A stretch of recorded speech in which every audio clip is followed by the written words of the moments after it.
Este homem devia ser o homem com mais filhos na história. Em 2 anos, ele doou 693 vezes.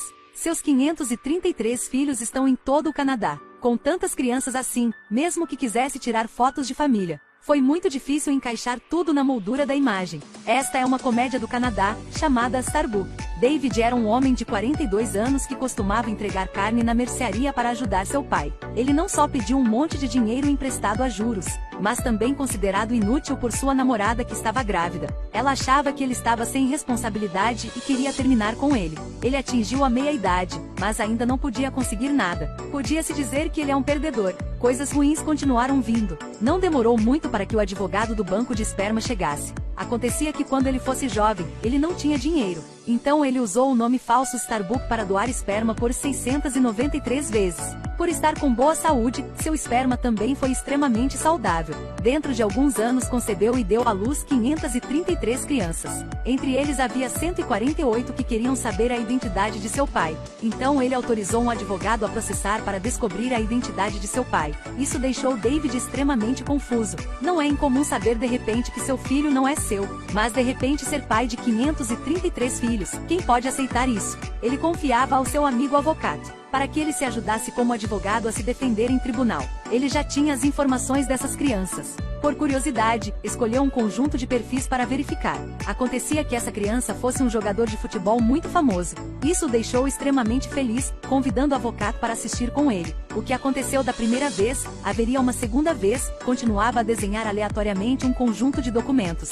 Este menino trabalhou como garçom em um bar. Ele queria ser um ator, mas não conseguiu parar de trabalhar e estava prestes a perder uma grande oportunidade na vida. David se ofereceu proativamente para trabalhar para ele, mas foi descoberto pelo chefe no bar. O patrão ficou tão zangado que o despediu. David estava sem palavras. Felizmente, seu filho ficou muito animado em dizer a ele que havia sido selecionado. Vendo seus filhos com seus genes todos viverem tão bem, David também estava muito feliz. A terceira criança foi uma menina menor de idade que abandonou a escola. David disfarçava-se de um transportador entregando mantimentos na casa dela. Descobriu que ela estava discutindo com o namorado. Quando ele sentiu que algo não estava certo, irrompeu na sala. Vendo sua filha inalar muito ópio, sua vida estava em perigo. Ele rapidamente levou ela para o hospital. A garota inteligente rapidamente reconheceu sua identidade e queria que ele assinasse a sair do hospital. Mas as pessoas do hospital esperavam que David a deixasse ficar para a reabilitação. No entanto, a filha não concordou, insistindo em sair do hospital.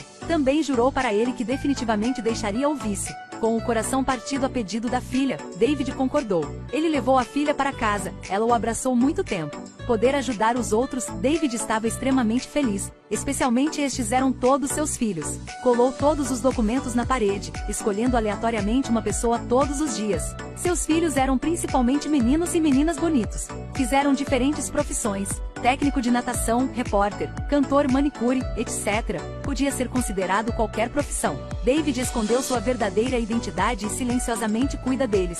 Ele amava muito sua filha. Se ele vir meninas sendo provocadas na rua, avisou-las. Mas as coisas não podiam ser tão fáceis. Havia um filho deficiente que precisava ser tratado no hospital. Não podia fazer as coisas mais simples. Como podia entender as palavras de David? O próximo foi o 5º filho. Não parecia muito limpo. David o seguiu até um motel, mas não esperava que corresse para o corredor por engano. As crianças estavam se reunindo aqui para denunciar o pai que nunca mostrou o rosto. David só tinha que dizer: foi um dos pais adotivos por curiosidade, então veio ver. Ninguém sabia disso além da filha na reabilitação. O tio na frente deles era o pai que eles procuraram por tanto tempo. No processo, David também assumiu a responsabilidade de um pai. Levou Valerie para conhecer sua família. Pelas palavras de alguém da casa que Valerie conhecia, David estava lutando economicamente, porque ele quis realizar o sonho dos seus pais de viajar para o exterior em lua de mel. Ele se sacrificava. Ela perguntou várias vezes a David de onde vinha o dinheiro, mas David não disse.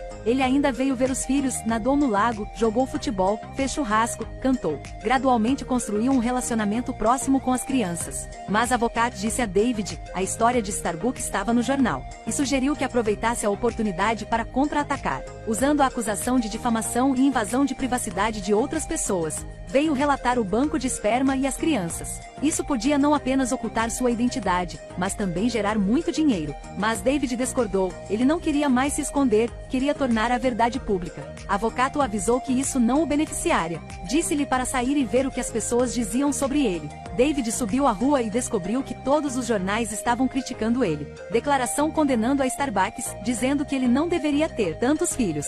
Até a Valerie, que não sabia de tudo, disse: esta pessoa não era uma boa pessoa, mas quem o derrotou foi sua família. Seu irmão lhe disse que o agiota tinha vindo. Ele quase afogou seu pai, pensando na grande quantidade de dinheiro que pediu emprestado e nos rumores lá fora. David estava impotente para aceitar a sugestão de Avocat. Com o nível de Avocat, ele venceu rapidamente. O filho que respondeu à entrevista ficou extremamente decepcionado. Eles não precisavam que a Starbucks assumisse a responsabilidade, só queria ver seu pai. David se sentiu muito confuso, ele pensava muito.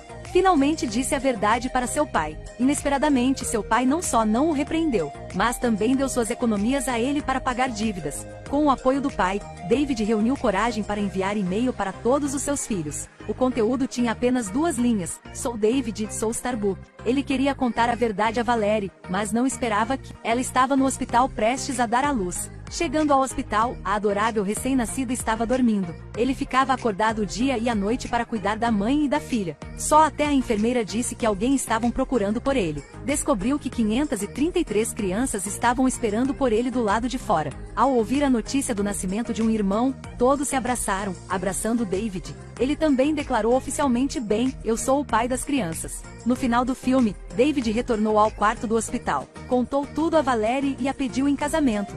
Eles se davam como antes, ele também abraçava todos os seus filhos. E o filho recém-nascido tinha a sorte de ter 533 irmãos e irmãs. Presentes encheram toda a sala. Saber que ele acidentalmente deu à luz 533 crianças deixou David chocado, zangado e evadido. Mas no processo de entrar em contato com eles, ele aprendeu a ser responsável. Ele se sentiu a relação pai-filho e, mais do que isso, ele corrigiu seus erros. O filme quer nos mostrar: embora você seja inútil aos olhos de todos, tenha a capacidade de estragar tudo, você ainda consegue se tornar um bom pai.